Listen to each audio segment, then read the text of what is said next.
How's life? Eh? Not great, not terrible. That's it. That's the whole review. Somehow 4 words became the official slogan of adulthood. Nobody over the age of 25 has ever answered that question with everything is amazing. Nobody. You know who says everything is amazing? People in shampoo commercials. And toddlers. Toddlers think a cardboard box is the greatest invention since fire. The rest of us, we say, I'm surviving. Congratulations, you've unlocked level 7 adulting. There's no trophy. There's just a slightly better health insurance plan and a mild backache that showed up uninvited sometime around your 30th birthday and never left. And here's the thing. Once you notice this phrase, you cannot unhear it. It's everywhere. It is the quiet background hum of the entire human race. Take Mondays. Somebody built an entire cultural mythology around Mondays being terrible. But be honest, is your Monday actually terrible? Did a dragon show up? No, you had a slightly longer commute and someone reheated fish in the office microwave. That's not tragedy. That's just Tuesday wearing a costume or the gym membership. Nobody buys a gym membership because they're going to exercise. Be serious? You buy it so guilt has a permanent mailing address. Every month, $30 leaves your account, and in exchange, you receive the privilege of feeling vaguely bad about yourself in a very specific, very expensive way. You walked in twice in January. It is now July. The gym doesn't even recognize you anymore. You're a stranger with a key card and Wi-Fi. Nobody's internet is broken. It's just disappointing. It loads, eventually, like a teenager getting out of bed. Technically functional, spiritually reluctant. Group projects, in school, at work, doesn't matter, always followed the same law of physics. One person does the work, one person will circle back, and one person only shows up for the final email to say, looks great team. Not great, not terrible, just group projects. Now here's where it gets a little interesting because I don't think this phrase is really about complaining. I think it's about something deeper, and I promise I'll get back to the jokes in a second, but stick with me. Most days are not disasters, but most days also aren't movie-worthy. Life isn't a Hollywood action sequence. There's no slow-motion explosion behind you as you walk away wearing sunglasses. Life is mostly just waiting for a software update. You sit there staring at a progress bar, wondering if anything is actually happening, and eventually, fine, it updated, nothing exploded, nothing changed dramatically. You just move on with your day, slightly more current than you were before, and that's the psychology of it, really. Somewhere along the way, we all absorbed this expectation that life should be extraordinary. Constantly, every day should feel like the trailer for an inspiring movie about ourselves. And then reality shows up, taps you on the shoulder and says, hey, how about just good enough? And here's the twist nobody tells you. Good enough is actually pretty good. Good enough means the roof isn't leaking. Good enough means everyone in your family is healthy and nobody's in the hospital. Good enough means you paid the bills and there's still food in the fridge. We treat good enough like a consolation prize, when actually, for most of human history, good enough would have been considered outrageous luxury. But of course, humans will complain regardless. That's just the sport we play. We are professionally world-class talented at complaining under literally any conditions. Too hot? Complain. Too cold? Complain. Too much work? Complain. No work? Also complain. Now suddenly we're bored and need a purpose. Too many messages on your phone? Overwhelming? Nobody texts you all day?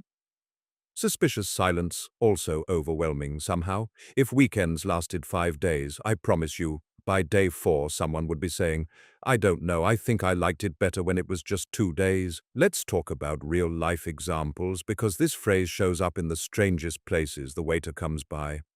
How's everything tasting? And nobody has ever said, this pasta has fundamentally altered the course of my personal identity. No, you just nod. It's good. Translation, not great, not terrible. The pasta exists. You are eating it. Civilization continues. Or you buy a new phone, $1,200, state of the art, cutting edge. 2 weeks later, you're already saying, yeah, the battery isn't really what it used to be. It's been 14 days. 14. The phone hasn't even learned your name yet, and you're already writing its obituary. Or you watch a movie. Your friend asks, was it good? And you go, not 1 star, not 5 stars. Just the universal human rating system. Somewhere between, I want my 2 hours back, and I would recommend this to a stranger, cautiously, with a disclaimer. Now here's where the whole thing quietly flips into something a little more meaningful, so bear with me for a moment. This mindset, this not great, not terrible default, is actually one of the healthiest ways a person can live if you let it be. Because life was never supposed to be constant happiness. That's not a design flaw. That's just how it works. Perfection doesn't exist anywhere. Not in your job, not in your marriage, not in your kids, not in your own personality. And ordinary days, wildly underrated. We treat ordinary like an insult when ordinary is actually where almost your entire life quietly happens. Peace very often gets mistaken for boredom. You know that feeling when nothing's on fire, nobody's yelling, the bills are paid, and you think, kind of a boring day.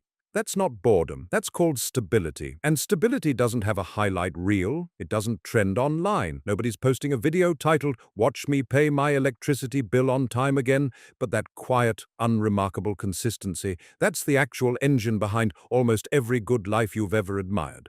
Because here's a secret nobody puts on a motivational poster. Most success isn't built from extraordinary days. It's built from thousands of average days that you simply didn't quit on. Life, in a lot of ways, is like plain toast. Nobody dreams about toast. Nobody writes poetry about toast. But take toast out of breakfast for a week, and suddenly everyone's noticing something's missing. The unglamorous background stuff, that's the stuff actually holding everything together. So let's turn this into something practical, because I did promise a little advice, and I intend to deliver it responsibly with minimal life coaching energy. Here's what's worth doing. Appreciate the ordinary days because they're doing more work than you're giving them credit for. Celebrate the small wins, even the embarrassingly small ones. You replied to that one email you'd been avoiding for a week. That counts. That's a win. Take it. Laugh at your own mistakes instead of interrogating yourself over them. Accept imperfection because the alternative is a permanent, exhausting audition for a role nobody's actually casting. Keep your expectations realistic and genuinely be grateful for the boring days. Statistically, they're usually the peaceful ones. And here's what's worth avoiding. Don't compare your ordinary Tuesday to somebody else's carefully edited highlight reel. You're comparing your behind-the-scenes footage to their trailer, and that's not a fair fight. Don't expect every single day to be extraordinary. That's a fast track to feeling like a failure for the crime of living a normal life. Don't chase perfection. It doesn't RSVP. It's not coming to the party. Don't panic just because life feels average for a while. And whatever you do, don't judge your entire existence based on one bad Monday. One bad Monday is just weather. It's not climate. And through all of this, the phrase just keeps coming back, doesn't it? Coffee this morning? Not great, not terrible. New haircut? Not great, not terrible. Salary? Not great, not terrible. Dating life? Let's not talk about it. But maybe, and I say this gently, maybe life was never supposed to be amazing every single day. Maybe the goal was never fireworks every morning when you open your eyes.